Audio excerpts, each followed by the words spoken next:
पहला नियम हम लोगों ने पढ़ लिया। दूसरे नियम में दिया गया है कि यदि किसी वर्ग के प्रथम वर्ण के बाद पंचम वर्ण आए तो प्रथम वर्ण के स्थान पर उसी वर्ग का तीसरा या पांचवा वर्ण होता है। यहाँ दो ऑप्शन दिया गया है, एक तीसरे वर्ण का भी ऑप्शन दिया हुआ है और पांचवें वर्ण का भी ऑप्शन दिया गया है।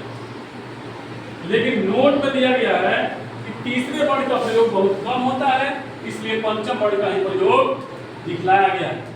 ठीक है, लेकिन पंचम वर्ण को भी हम लोग बना के देख लेंगे। ठीक है, ये पंचम वर्ण में क्या होता है, थोड़ी सी उच्चारण में समस्या होती है, इसलिए पंचम वर्ण का प्रयोग नहीं किया जाता है। आप चाहें तो पंचम वर्ण में भी बना सकते हैं, आजादी है बनाने की। ठीक है, अब देखिए जैसे यहाँ दिया हुआ है कि जगत प्लस नाथ, तो यहाँ का किसी वर्ग के प्रथम वर्ण के बाद तो प्रथम वर्ण आया हुआ है और किसी भी वर्ग का पंचम वर्ण है, संयोग से तवर का ही पांचवा वर्ण या पंचम वर्ण आ गया है, तो तवर का ही पांचवा वर्ण है, तो फिर भी यह क्या हो जाएगा, पंचम वर्ण बदल जाएगा। कह रहा है कि यदि किसी वर्ग के प्रथम वर्ण के बाद पंचम वर्ण आए तो प्रथम वर्ण के स्थान पर उसी वर्ग का तीसरा या पांचवा, तो हमने पहले बता दिया था कि तीसरा वर्ण का प्रयोग बहुत कम होता है, इसलिए पांचवा वर्ण का प्रयोग हम करेंगे। तो यहाँ पर क्या हो जाएगा, ये पांचवा वर्ण जब बदलेगा तो द का पांचवा होता है 9, इसलिए ये हो गया जगन्नाथ हो गया, जगत प्लस नाथ बराबर जगन्नाथ। अगर तीसरा बनाना होगा तो क्या करेंगे, तीसरा बनाना होगा तो क्या करेंगे,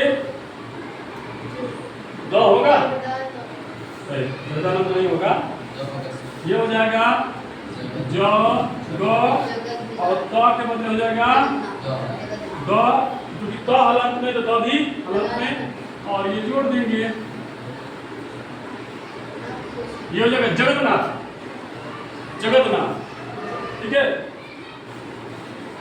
यहाँ जगन्नाथ जो है ना, अपने विद्यालय का नाम जो जगन्नाथ है वो जगन्नाथ नहीं होना चाहिए था, होना चाहिए जगन्नाथ, क्योंकि जगत प्लस नाथ होता है, जगत प्लस नाथ होता है, जगन्नाथ होता है।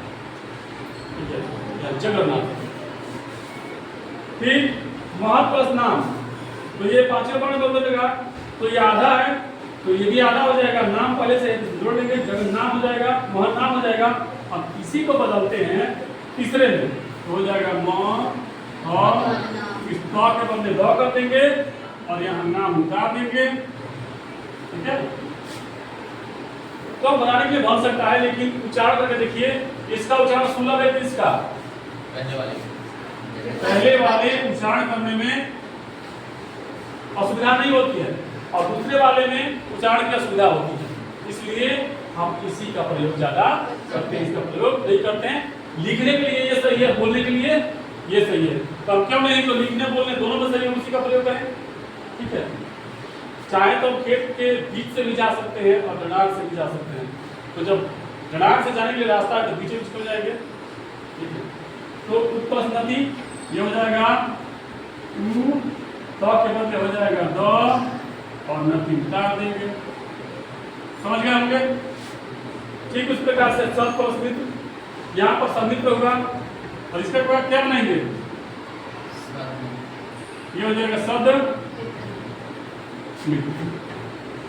ठीक है, ठीक वैसे ही अब देखिए यहाँ पर क्या होगा, आप समझिए दिंग प्लस नाग, तो क का पांचवा वर्ण अंग होता है, तो दिंग नाग हो गया, इसका क्या होगा, वांग होगा, वांग, जैसे दिंग हो गया दिंग नाग, वैसे वांग में होगा।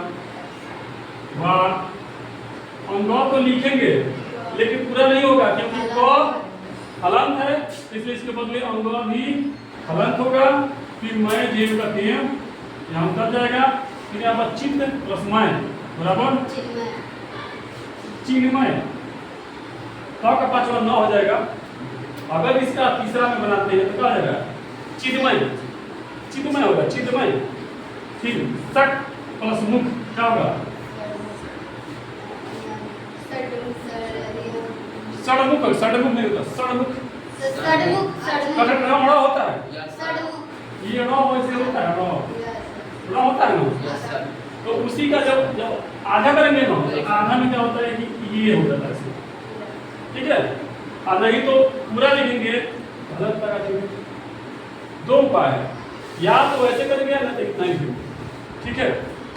क्या करेंगे, ये करेंगे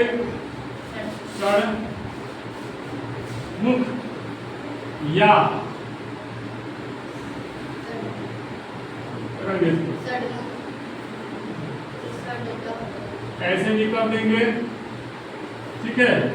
और क्योंकि कहा है कि तीसरा वर्ग भी होता है, इसलिए षडमुख भी हो जाएगा, ये हो जाएगा स द